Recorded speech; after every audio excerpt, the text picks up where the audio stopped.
Wrestling has more than one royal family.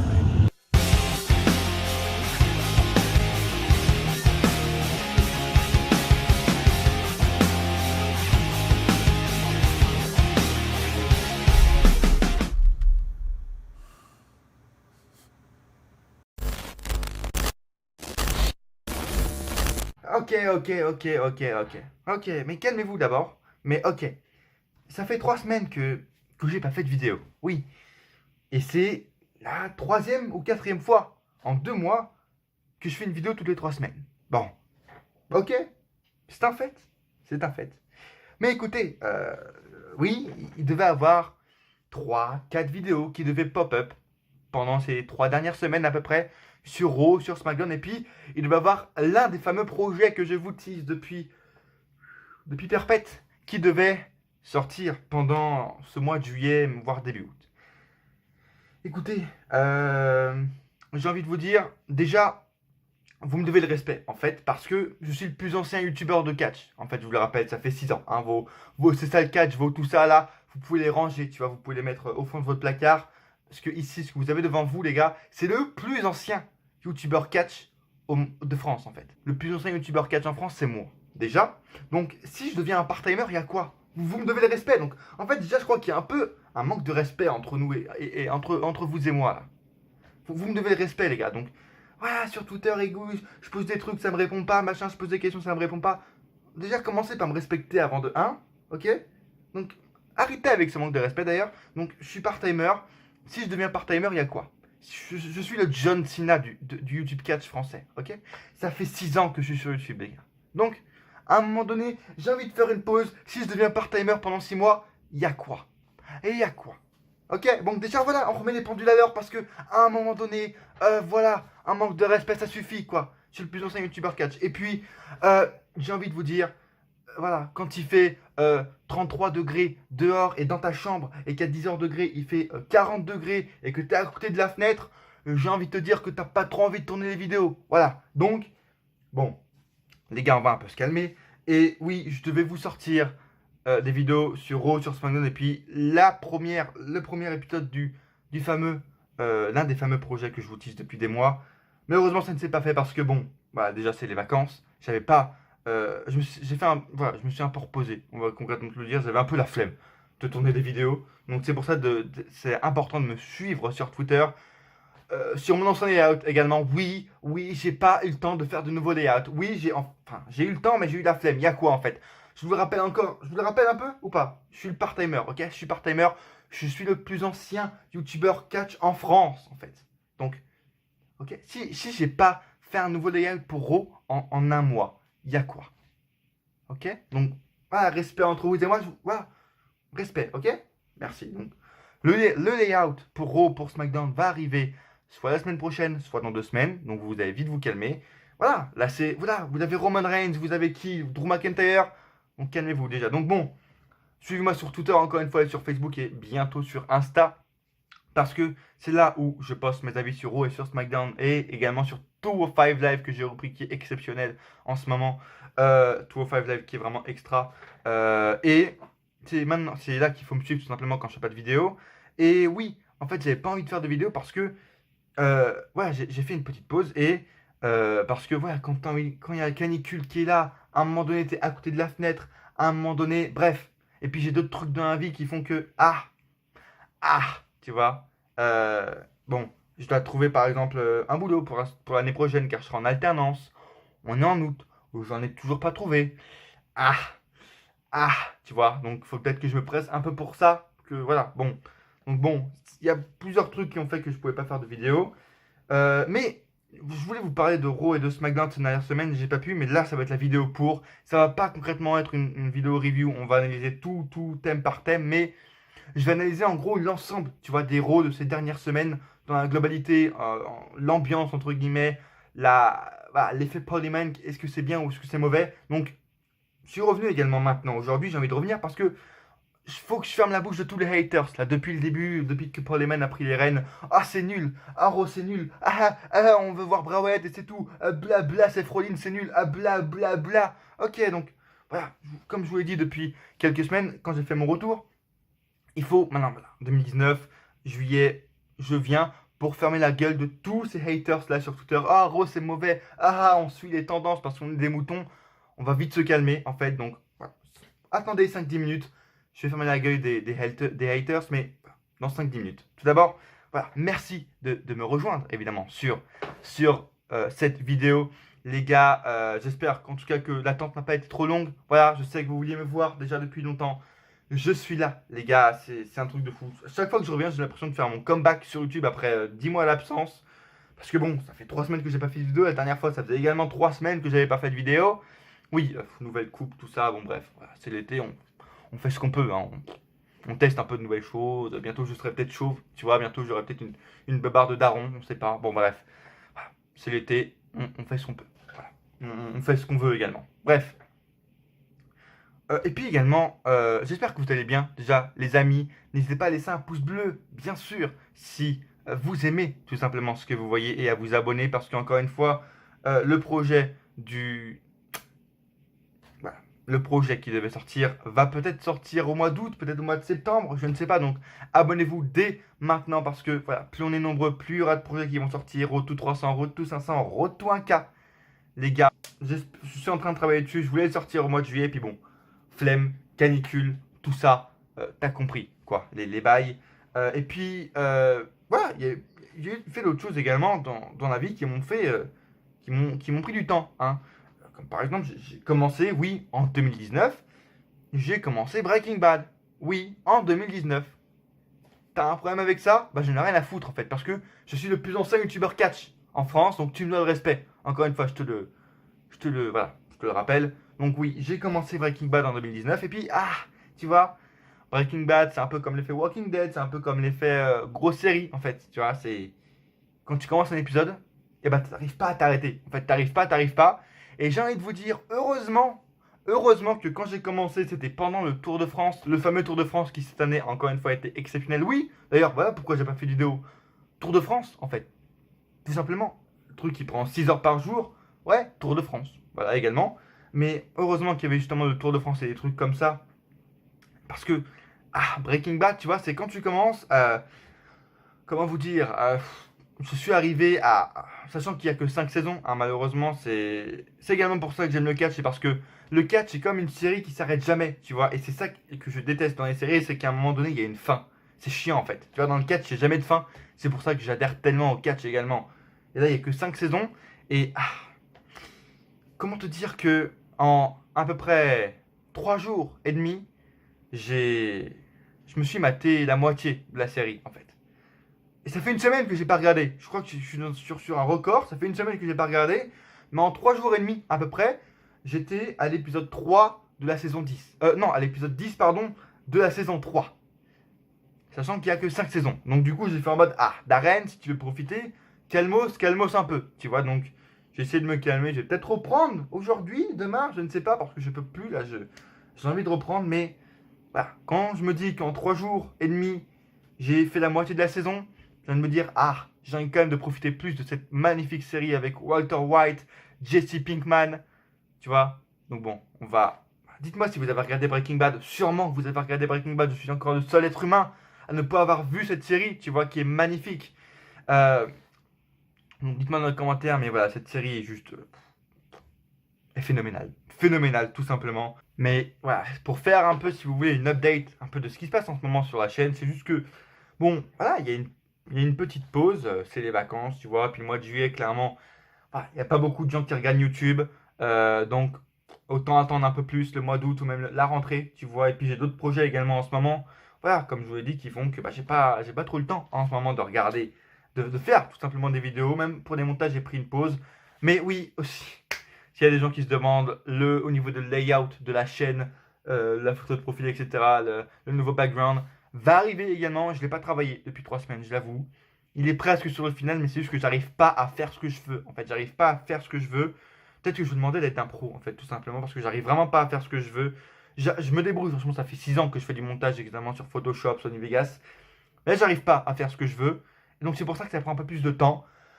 Je vais essayer de vous le faire avant SummerSlam également. Mais SummerSlam, bien sûr que je serai là pour les pronostics, le résumé de SummerSlam. Bien sûr qu'il y aura sûrement Je vous le promets pas parce qu'on est mardi. J'ai encore rien fait, mais bah, vous savez, voilà, je peux être très rapide, je peux faire une intro de fou en un jour, vous me connaissez. Donc bon, il y aura sûrement à 60-80% de chances qu'il y ait une intro spéciale comme chaque pay-per-view de Big Four pour les pronostics de SummerSlam. Donc encore une fois, soyez présents les gars. Suivez-moi sur Twitter, sur Facebook pour avoir la miniature en avance, pour avoir peut-être le trailer, tu vois, l'intro en avance sur Twitter. Suivez-moi maintenant sur Twitter, sur Facebook, sur tout ça, sur Snap également. Et en parlant de trailer, les gars,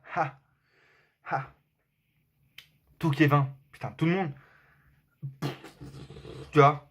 Ouais, l'intro est cool. D'ailleurs, elle a fuité un jour avant, les gars. Je veux dire, putain, ça, le, le trailer, la cover qui fuite un jour avant l'annonce officielle, quoi. Je veux dire, putain, les mecs, on a vraiment rien à foutre. Ouais, le trailer est super sympa avec Hulk Hogan, Steve Austin, Becky Lynch, etc. Le trailer est hyper stylé, en vrai, tu vois. Mais, je sais pas, quand on voit les images du jeu, je me dis, je croirais dans toutes les 14, toutes les 15, quoi. C'est vraiment hyper bizarre. C'est, je me dis que c'est juste que, voilà, les images sont pas en HD, je sais pas quoi, c'est ce que j'ai dit sur Twitter, mais ça commence à me faire flipper quand même. Est-ce qu'ils auraient régressé au niveau graphisme? Ça fait flipper. Et puis, putain, à un moment donné, j'étais dans ce mood, tu vois, j'étais dans... Donc je vais pas les critiquer, les gens, parce que jusqu'à encore 2K18, j'étais encore dans ce mood en mode, oh putain, super annonce, tu vois, on aura le mode ma carrière, 2K Showcase, etc. et tout. Donc j'étais un peu dans ce mood en mode, 2K18, ça va être trop bien, 2K19, ça va être trop bien, etc. Même l'année dernière, en vrai, je vous le dis, 2K19, l'année dernière, j'ai beaucoup apprécié quand j'ai découvert le jeu, au niveau du gameplay, etc. Il y avait, tu vois, une amélioration par rapport à 2K18, c'était super sympa. Tu vois, c'était cool, le mode 2K Showcase avec Brian, etc. 2K Towers, etc. Une nouvelle innovation. C'était sympathique, tu vois. Mais cette année, ouais, le trailer est cool, mais Pélo, le jeu, ça veut vraiment dire qu'il y a vraiment rien parce que les mecs te vendent un truc en mode. Ils te vendent pour la première fois, tu peux faire un mode ma carrière avec une superstar féminine, avec une femme. Ils te vendent ça comme si c'était un truc de malade mental. Oh putain, OMG, feu d'artifice, pouah. Tu pourras faire un mode ma carrière avec une superstar féminine pour la première fois. Oh my god. Ok, super, super, yes. Et sinon, il y a quoi d'autre en fait? Parce que il y a 2K Towers avec histoire de Roman Reigns, super, la carrière de Roman Reigns, comme si tout le monde avait envie de refaire la carrière de Roman Reigns en mode overpush. Women's Evolution, tout ça, 2K Showcase, Women's Evolution, super. Ouais, mais le GM mode, le mode univers, est-ce qu'il a amélioré? Est-ce qu'un jour on pourra refaire nos propres promos, tu vois, comme avant, dans le mode univers? Est-ce qu'on aura le mode GM de retour? Je sais pas.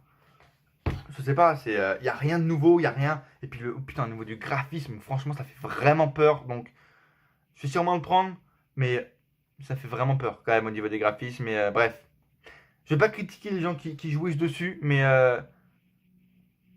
bah, y a vraiment rien de nouveau. Ça fait vraiment, vraiment flipper. Waouh, quand ils nous vendent un truc, un mode ma carrière en superstar féminine, qui est un truc complètement basique, tu vois, qui aurait dû arriver dès le premier mode ma carrière, tu vois, et ils vendent ça comme un truc exceptionnel. Ça veut tout dire, quoi. Ça veut tout dire et wait and see, tu vois, même si j'ai un peu peur, wait and see. Mais bon, on est là, les amis, on est là pour Raw, pour SmackDown. Demain, sûrement, SmackDown, on va en parler également parce que ça s'améliore. Et comme je vous l'ai dit, ce ne sera pas complètement une review, etc. Je pense faire des reviews de Raw, reviews de SmackDown un peu plus courtes, tu vois, un peu plus condensées. On va analyser, tu vois, l'ensemble de Raw, un peu l'effet Paul Heyman. Et voilà pourquoi également je suis revenu ici, tu vois. La caméra tremble, elle a peur de moi, c'est normal. Bref, je suis revenu ici pour fermer un peu la gueule à tous ces haters là qui disent Raw c'est nul, Seth Rollins. Ouais, non mais je vous l'accorde. À un moment donné, bon, c'est la vérité, je veux dire. Oui, Seth Rollins, ça pue la merde. Ouais, oui, bon. Oui, faire changer de main les titres par équipe de Raw 2 semaines avant SummerSlam, alors qu'à SummerSlam, tu peux nous faire un putain de revival contre The Club, contre The Usos. Oui, ça pue du cul. Oui, mais, les gars, on peut pas non plus dire le contraire. L'effet Paul Heyman marche, les gars. Depuis que Paul Heyman a pris les rênes de Raw, l'ambiance, tu vois, l'ambiance générale de Raw, a changé, tu vois. C'est plus pareil, c'est plus comme avant, tu vois. C'est raw, brut, dynamique, avec, tu vois, de l'action. Le vrai, tu vois, le vrai esprit de Raw est de retour depuis que Paul Heyman est revenu. Et c'est la vérité. Et c'est pour ça, je vais vous en parler depuis 3 semaines. Malheureusement, je n'ai pas fait de vidéo dessus. Donc là, voilà, on résume un peu le dernier mois à la WWE au niveau de Raw, tu vois. Et oui, il y a des mauvais trucs. Je veux dire, à un moment donné, tu fais pas changer. Même les titres par équipe féminins qui puent du cul, tu vois. Tu fais pas changer ça du jour au lendemain, 5 jours avant Raw. Tu vois, tu ne nous fais pas changer les titres par équipe de main 2 semaines avant SummerSlam. Tu vois, SummerSlam, il n'y a aucun match par équipe. Aucun match par équipe à SummerSlam. Euh, quoi? Tu vois, pourquoi? Pourquoi vous avez changé de main? Pourquoi vous n'avez pas laissé Brian et Rowan champions? Voilà. Là, les New Day sont champions. Super. Ils font quoi pendant leur règne? Ils affrontent le club à Raw pour perdre et ils commentent des matchs à SmackDown. Waouh! Super! Alors, tu vois, ils auraient laissé Brian et Rowan champions, tout simplement. On aurait eu un Brian Rowan contre New Day ou un Brian Rowan contre Heavy Machinery, je sais pas, à SummerSlam. Et à Raw, tu vois, ils auraient créé une storyline en mode de club qui se qualifie, qui battent une équipe, tu vois, ou qui. Tu vois, juste ça, il y a 2 semaines, au lieu de faire le match par équipe de Raw, ils nous auraient fait, je sais pas, un club contre les Usos. Le match no DQ parce que les deux équipes, voilà, elles se tapent et tout. Donc voilà, no DQ, Alex Doing, je sais pas quoi. Et donc, à SummerSlam, les mecs annoncent, ok, on aura un triple menace entre The Club, des Usos et des Revival pour les titres par équipe de Raw. Et les mecs, non, nous pondent ça 2 semaines avant Raw. Oui, ça c'est débile, tu vois. Et si c'est Paul Heyman qui pense ces idées, c'est complètement con. Mais, les gars, on peut pas dire que l'ambiance n'a pas changé. Je veux dire, ce qui se passe en ce moment avec Roman Reigns, c'est cool, franchement. La storyline est super sympa. C'est bien amené, etc. Le mec qui veut tuer Roman Reigns, voilà. Buddy Murphy, oui, Buddy Murphy, hein, Buddy Murphy, voilà, je veux pas dire plus, juste Buddy Murphy, mais la storyline est plutôt bien avancée. Oui, le segment à SmackDown était un peu pourri. Ce qui s'est passé ce soir à Raw avec la voiture qui veut l'écraser, c'est plutôt pas mal fait. C'est une storyline bonne, tu vois. Des storylines qui se passent dans les parkings, etc. Ça fait très longtemps qu'on n'en a pas vu. Et c'est plutôt sympa. C'est plutôt cool, tu vois. Qu'est-ce qui s'est passé encore ce soir à Raw? Le Raw qui commence avec Samoa Joe, tu vois. Euh, avec Samoa Joe sur les tables et tout, qui est en mode putain, vous commencez à me péter les couilles, tout le monde m'accuse, etc. Mais c'est pas moi qui a fait ça. Cool, tu vois, on commence avec un mec qui a la haine et tout, qui prend le micro en mode pas des couilles. C'est sympa. Et puis, en vrai, on n'a pas commencé avec Samoa Joe, les gars. L'effet Paul Heyman touche tout, et il touche même la production. Parce que ce soir, des mois que je le demande, ce soir, les gars, on a commencé Raw avec un générique. Putain, mec, ça fait des mois que je le demande, putain. Les génériques sont de retour à Raw. Oui, les gars. Magnifique. Juste ça, c'est magnifique, tu vois. Là, un putain de générique et tout, qui donne envie, qui annonce que c'est un show, tu vois. C'est pas un épisode spécial, c'est Monday Night Raw, tu vois, avec un générique, une musique et tout, qui donne envie. Putain, l'effet Paul Heyman est là également, tu vois. Et ça fait plaisir. Le générique de Monday Night Raw est de retour. SmackDown, ça va sûrement être pareil, tu vois. Et ça, c'est beau, tu vois. Ça, c'est magnifique. Bon, après, il y a du Becky Lynch, Charlotte Flair, Natalia, tout ça, tout ça. Bon, c'est. Encore une fois, c'est pas mal amené, tu vois. C'est face contre face. Voilà, chaque semaine, chaque mois, quand il y a un face contre face, c'est à chaque fois, il y a un tag team entre les deux. Ce qui se passe également avec le titre 24/7. Putain, mais c'est exceptionnel, Pélo. Ce soir, mais l'épisode est un mindfuck total ce soir avec Maria Canis qui va chez la gynéco, machin et tout, qui. Gynéco, elle fait en mode ouais, tout super sympa. Après, Maria Canis qui fait un câlin à sa meuf. En fait, la gynéco qui fait le tomber parce qu'en fait, la gynéco c'est l'arbitre. Et après, donc, du coup, Maria Canis devient nouveau champion. Après, dans les vestiaires, t'as R-Truth qui est en meuf avec Carmella qui est en mec. Le mec fait le tomber, il balance un bébé, un faux bébé à Mike Ennis. L'arbitre qui est en fait la gynéco, mais la gynéco c'est l'arbitre, du coup elle fait le tomber. Mec, c'est exceptionnel. C'est vraiment exceptionnel ce qui se passe avec le titre 24. Mais c'est, c'est incroyable, vraiment. Et c'est vraiment un des trucs, oui, qu'on attend plus chaque semaine parce que c'est un truc qui est putain de bien construit, tu vois. Et c'est ça qui est fou, c'est que, bon, maintenant, encore une fois, ça commence à changer, mais putain, ces dernières semaines, avant que Paul Heyman arrive, c'était l'un des trucs où les bookers s'investissaient le plus, quoi. Et ça, voilà, tu vois, ça montrait un peu le paradoxe qu'il y avait, tu vois. Ils s'investissaient dans le titre le moins important du monde, tu vois. Mais ce titre, c'est clairement... c'est une pépite, vraiment, c'est une putain de pépite. On a tous critiqué au départ, mais... Oh, putain, magnifique, magnifique, vraiment magnifique. C'est incroyable. C'est mindfuck total ce soir. C'est la gynéco, quoi. C'est la gynéco, putain. Dans un avion la dernière fois, sur un terrain de golf. La semaine prochaine, c'est où? Ce sera chez moi la semaine prochaine? Ce sera ici, sur ma chaîne, sur la chaîne YouTube Darren Ennis Catch?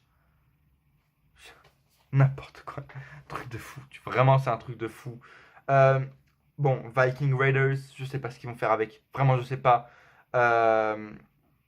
C'est...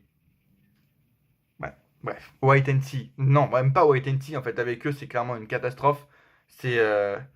ils affrontent des... Oui, des catcheurs locaux, c'est cool. Mais maintenant, ça fait tellement longtemps qu'ils en affrontent qu'ils sont plus crédibles, tu vois. Donc, War Raiders, tant pis. Ah, ça aura bien duré... Ouais. Ouais. Ouais. Ah, c'est... Ouais. On a vraiment, voilà, encore des trucs mauvais, évidemment. C'est chaque row comme ça, on a toujours des trucs. Voilà, j'ai envie de te dire, nul. Titre Women's Tag Team Championship match. Fatal 4-Way Elimination Tag Team match. Qu'est-ce que tu fais ça 5 jours avant SummerSlam? Les Iconics, ils sont éliminés les premières en plus. Alexa Bliss et Nikki Cross qui prennent les titres. Mais à quel moment tu penses que les gens veulent voir Alexa Bliss avec un titre? La meuf la meuf, c'est la superstar la plus vue sans le titre. La meuf, elle est à Raw, elle est à SmackDown, elle est partout. Elle affronte la championne de SmackDown, la championne de Raw, elle affronte les championnes par équipe, elle affronte tout le monde. Elle fait des promos à Raw, à SmackDown, elle... Pélo, à quel moment tu te dis que c'est bien de voir la... Putain, on n'en peut plus de cette meuf. Mec, faut au moins attendre encore 200 juillet. Vous nous avez trop gavé en 2017 et en 2018. Là, les gars... Il faut encore 2 ans minimum avant que Alexa Bliss reprenne un titre. Et les mecs nous font quoi? Alexa Bliss, nouvelle championne. Mais oui, c'est des titres par équipe de SmackDown. C'est cool pour Nikki Cross, entre guillemets, même si ces titres n'ont aucun prestige, tu vois, il n'y a rien qui va se passer pour elle. Même si, bon, maintenant, vu que c'est Alexa Bliss, ces titres vont être montrés toutes les semaines à Raw, à SmackDown, parce que c'est Alexa Bliss. Mais on n'en veut plus, en fait. On veut plus la voir. La meuf, c'est Shane McMahon en femme. Sérieusement. C'est Shane McMahon en femme. On n'en peut plus de cette meuf. Vraiment. C'est une très mauvaise idée. Et pour en revenir au titre par équipe féminin, oui, c'est l'une des pires choses. Vraiment, c'est... J'avais dit, tu vois, en avril-mai, après WrestleMania, j'avais dit, bon, on va encore attendre un mois pour voir ce qu'ils font avec. Ils ont rien fait. Carrément, ils ont rien fait avec titre par équipe. Les Iconics, Pélo, les Iconics, elles ont une défense de titre. Elles l'ont perdu. Pélo, les titres devaient servir au départ. Même moi, j'étais en mode, bon, si les titres servent à mettre des superstars qu'on ne voit pas trop en avant, comme les Iconics, comme Sonya Deville, comme, tu vois, des femmes qu'on ne voit pas trop, Dana Brooke, etc. Ok, cool. Les Iconics n'ont pas été montrés une seule fois en 3 mois. Les meufs ont fait une Shinsuke Nakamura. Et puis quand elles reviennent, hop, ah bah elles ont un match contre Kabuki Warriors, machin, elles perdent, hop. Et puis la semaine d'après, oh bah match contre eux. Et puis elles perdent, elles sont les premières à perdre dans ce match. Les meufs perdent leur titre, tac, première éliminée. Waouh. Waouh. Je crois que... Waouh. Même le règne de Drake Maverick en tant que champion de 24/7 était mieux, tu vois. Ah, c'est chaud, là. Ah oui. Même le règne de Finn Balor en tant que champion intercontinental était mieux, quoi. Tu vois. Bon, il a jamais été montré, ça veut... Voilà, tu vois. Il a jamais été montré, mais c'était mieux, tu vois. Les titres par équipe vraiment féminin, c'est la pire chose. La pire chose qu'ils aient pu faire parce que, au départ, je me suis dit que ça allait servir, voilà, à montrer des superstars en avant qui n'étaient pas mises en avant, là, en avant.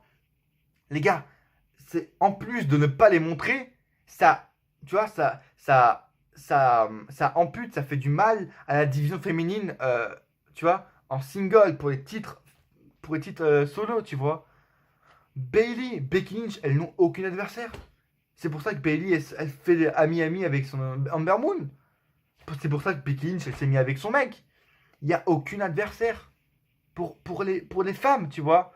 Il n'y aurait pas ces titres féminins, on aurait eu quoi? On aurait eu des trucs magnifiques. On aurait eu, au lieu que Bayley, là, se monte pas pendant 3 semaines, après, elle gagne contre je sais pas qui, machin. Là, elle fait rien, tu vois. Bayley, Becky, c'est pareil, elle fait rien. Au lieu d'affronter Natalia, tu vois, Bayley, elle aurait pu faire quoi? On aurait pu aussi par équipe féminin. On aurait pu avoir des Bayley contre Asuka, des Bayley contre contre Sonya Deville, contre Mandy Rose, des Bayley contre Peyton Rose, tu vois, pour upgrade Peyton Rose en solo, tu vois, comme à NXT.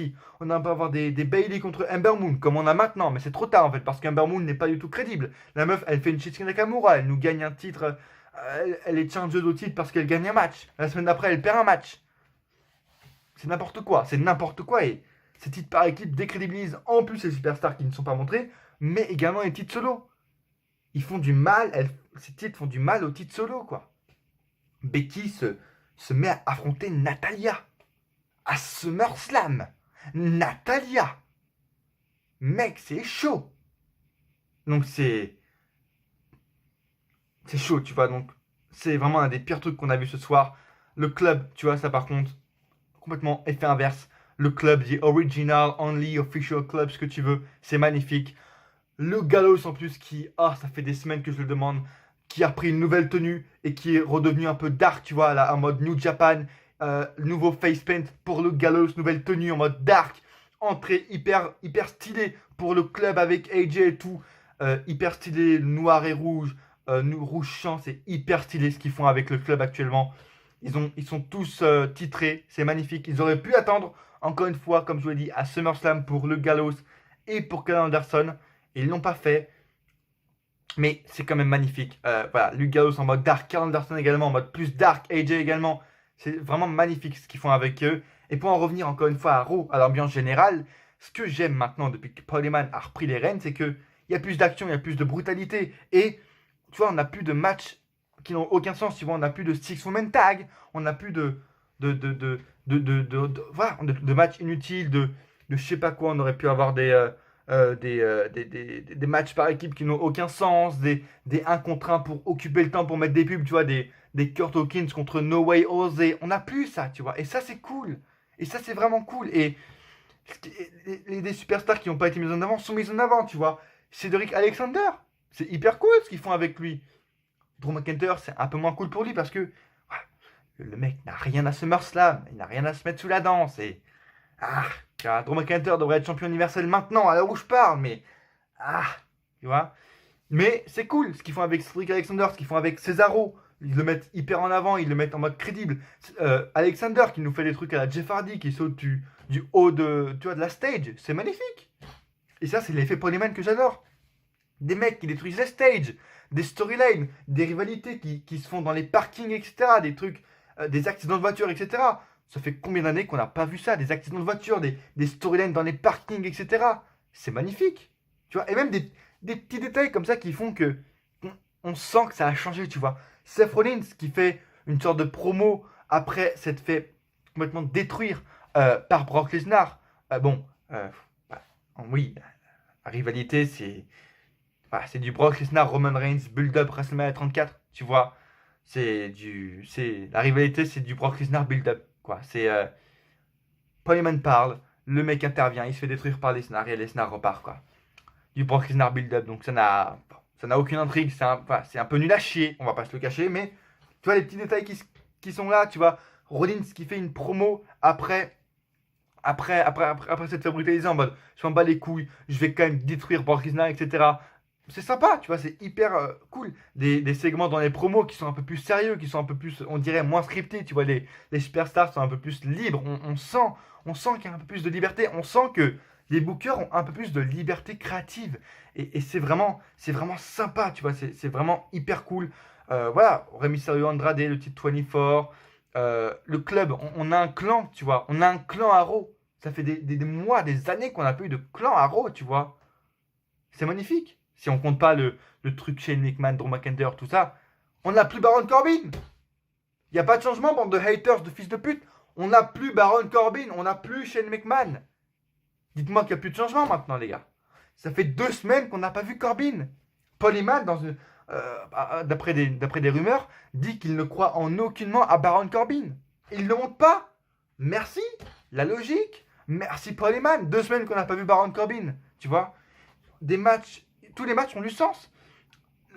Bon, ça, je sais pas à quoi ça devait mener, mais le club contre New Day, voilà. Bon, ça, oui, c'est une exception, mais Becky Charlotte, etc. Bon, ça, c'est normal. Les meufs sont en rivalité. Ça mange pas de pain, c'était en opener, on s'en bat les couilles. Euh, Tu vois, il n'y a aucun match qui n'a pas de sens. Les segments sont hyper cool. Et voilà, c'est ça que j'aime, tu vois, en ce moment à Raw. C'est pour ça que je voulais en parler, pour fermer un peu la gueule de tous les haters là qui disent que Raw n'a pas changé. Si, les gars, Raw a changé. Ça se fait progressivement. Il y a encore des trucs inutiles, oui, les Viking Raiders, tout ça, machin. Mais tu vois, l'opener et la fin, le main event du show, chaque semaine pratiquement, est bon, tu vois, et est différent, est brut, est animé, est dynamique. Goldberg qui revient. Oui, on ne voulait pas revoir Goldberg. Oui, c'est une mauvaise idée de faire ça face à Ziggler. Oui, si vous voulez avoir mon avis complet ça, sur le Miz, etc., allez sur Twitter pour avoir mon avis. Je fais un tweet complet sur ça. Mais, tu vois, chaque semaine, l'opener et le main event de show est bon, tu vois, a de la logique. Et c'est ça également, c'est que tous les segments qu'il y a là, même les matchs les moins intéressants, ont de la logique, tu vois. Et c'est ça qui est cool. Andrade et Rey Mysterio, revanche, parce qu'Andrade a arraché le match de Rey Mysterio. Donc oui, les gars, oui, il y a du changement à Raw, à SmackDown. Oui, l'effet Paul Heyman est là, les gars. Donc arrêtez de rager, arrêtez d'être des moutons et de suivre l'avis de tout le monde, vraiment. Et profitez de l'instant, les gars. Profitez et réfléchissez un peu. Est-ce que avant Paul Heyman, est-ce que sans Paul Heyman, on aurait eu ça, tu vois? Est-ce que sans Paul Heyman, on aurait eu des trucs comme Braun Strowman et Bobby Lashley? Est-ce que sans Paul Heyman, on aurait des segments en parking? Est-ce que sans Paul Heyman, on aurait le club qui serait champion? Bon, maintenant, voilà, c'est bien beau, mais il manque plus que nous refaire une belle main event card, tu vois. Il manque plus que ça, tu vois, de mettre le Miz, Sami Zayn, Cesaro et tout ça. Si ils nous mettent tout ça dans la main event card, la Raw sera magnifique. Merci de m'avoir suivi, les amis. On se retrouve normalement demain pour l'arrivée de SmackDown. Évidemment, je serai encore là, encore une fois, comme je vous le dis, pour les pronostics de SummerSlam vers jeudi ou vendredi. Donc, soyez présents sur Twitter, sur Facebook, tout ça pour avoir des infos. Abonnez-vous si ce n'est pas déjà fait, évidemment. Évidemment, dites-moi dans les commentaires, bien sûr, ce que vous avez pensé de Raw. Est-ce que vous êtes un haters ou est-ce que vous voyez et vous remarquez également le changement qu'il y a actuellement à Raw, que Raw est plus dynamique, il y a plus d'action, il y a plus de logique. Les gars, évidemment, laissez un like si vous avez aimé et partagez un maximum à tous vos potes fans de catch sur des groupes fans de catch et sur les réseaux sociaux. Partagez un maximum, ça me ferait hyper plaisir. Et voilà, ça aide la chaîne à upgrader un peu la chaîne et le nombre d'abonnés. Abonnez-vous, bien sûr, si ce n'est pas déjà fait pour ne rater aucune vidéo. Et à coup sûr, on se retrouve dans une prochaine vidéo. Ou pas.